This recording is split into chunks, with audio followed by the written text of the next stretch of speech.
आपण ज्यावेळेस भगवंताची माळा जपतो 108 ह्या आपल्या शरीरामध्ये ते जे काही मणके आहेत ते जागृत होतात. तर आपण भगवान बाबा हनुमानजी का म्हणतो? कारण त्या परमेश्वराने या शरीरातले संपूर्ण अवयव घडवले. पुन्हा घडवले, पुन्हा मानवाने घडवले नाही, पुन्हा डॉक्टरने घडवले नाही, तर त्या परमेश्वराने आपल्या शरीरातले सर्व हे जो शरीर आहे हा शरीर त्या परमेश्वराने घडविलं. आणि त्या परमेश्वराचे उच्चार आपल्या या देहाच्या माध्यमातून व्हायला पाहिजे. त्या देहातील जे अवयव आहेत हे प्रत्येक अवयव आपण त्याचे नामस्मरण करतो. आणि नामस्मरण केल्याच्या नंतर आपला जो प्रत्येक अवयव आहे हा प्रत्येक अवयव जागृत होतो. जे मणके आहेत ते प्रत्येक मणके त्या परमेश्वराच्या नावावर आणि त्यांचे जे 108 मणके आहेत ते आपण जागृत करतो. कशामुळे? त्या भगवंताच्या जी आपल्याला दैवी शक्ती दिलेली आहे बाबांनी.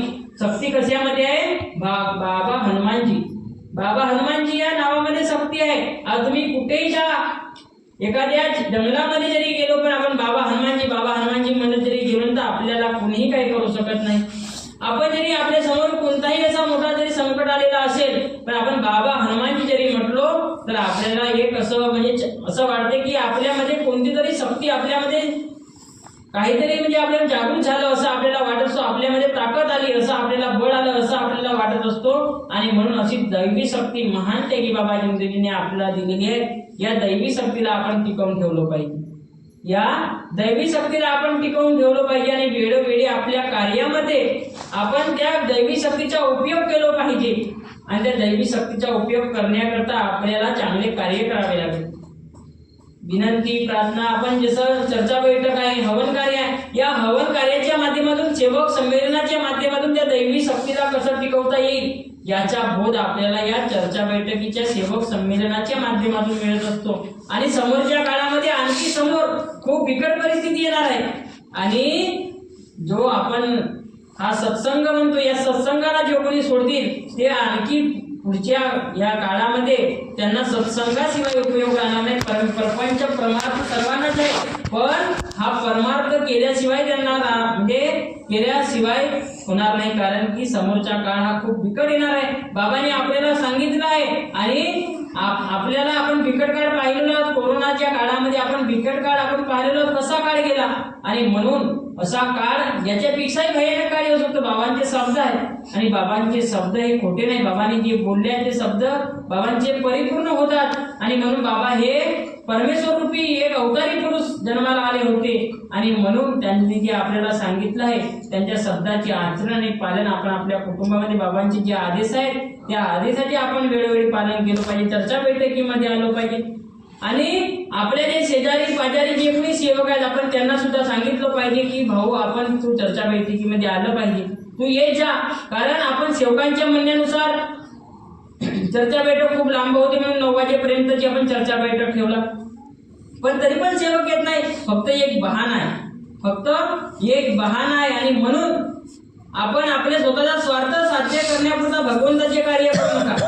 आपला स्वतःचा स्वार्थ साध्य करण्यापुरता आपण जे भगवंताचे कार्य केलो तर तो परमेश्वर आपल्याला कदापिही आपल्याला मदत करू शकत नाही. आपण स्वतःचा स्वार्थ पूर्ण झाला की आपण खूप भगवत कार्य करतो आणि आपला स्वतःचा स्वार्थ पूर्ण झाला नाही की आपण मग चर्चा बैठकीमध्ये येणं बंद करून देतो.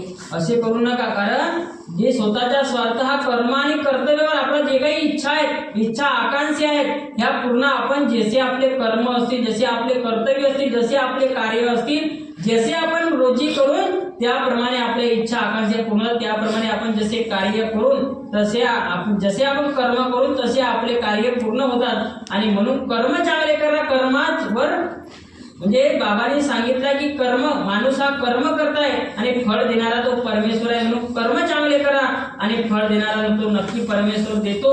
आणि दिल्याच्या नंतर आपण आपल्या जीवनामध्ये आपण एवढं सांभाळू शकत नाही, एवढा धन तो परमेश्वर आपल्या जीवनामध्ये देत असतो. आणि म्हणून देणारा तो परमेश्वर आहे. म्हणून कार्य परमेश्वराचे करा, मानवाचे करू नका, परमेश्वराचे कार्य करा. आणि परमेश्वराचे कार्य करून आपल्या ज्या इच्छा आकांक्षा त्या पूर्ण करा.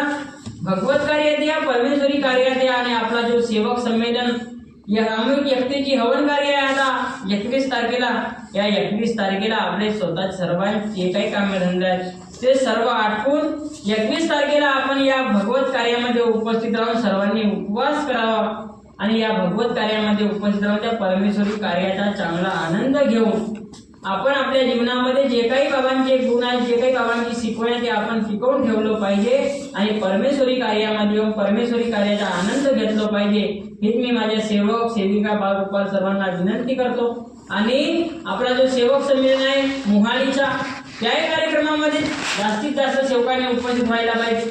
जसं आपल्या आजूबाजूचे जे गाव आहेत, नवे गाव आहे, देवाळा आहे, भरवाडा आहे, माडगी आहे, या गावामध्ये जाऊन आपण परमेश्वरी कार्यामध्ये सेवक संमेलन मध्ये जाऊन त्या कार्यक्रमाचा आनंद घेतला पाहिजे, त्या कार्यक्रमामध्ये उपस्थित राहिलो पाहिजे आणि त्या जे मार्गदर्शन होतं ते मार्गदर्शनाचा आपण आत्मसात केलं पाहिजे. त्याच्यात आपल्या जीवनामध्ये आपल्याला आचरण आणि पालन आणि आपल्यावर जे येणारे दुःख आहे ते दुःखाचे निवारण होत असते. आणि म्हणून आपण बाबाने त्या कार्यामध्ये उपस्थित राहून त्या कार्याची जाणीव करून घेतलं पाहिजे असे मी सर्व सेवक सेविका बाळगोपाल सर्वांना विनंती करतो आणि आपले 2 शब्द अध्यक्ष मार्गदर्शन करतो.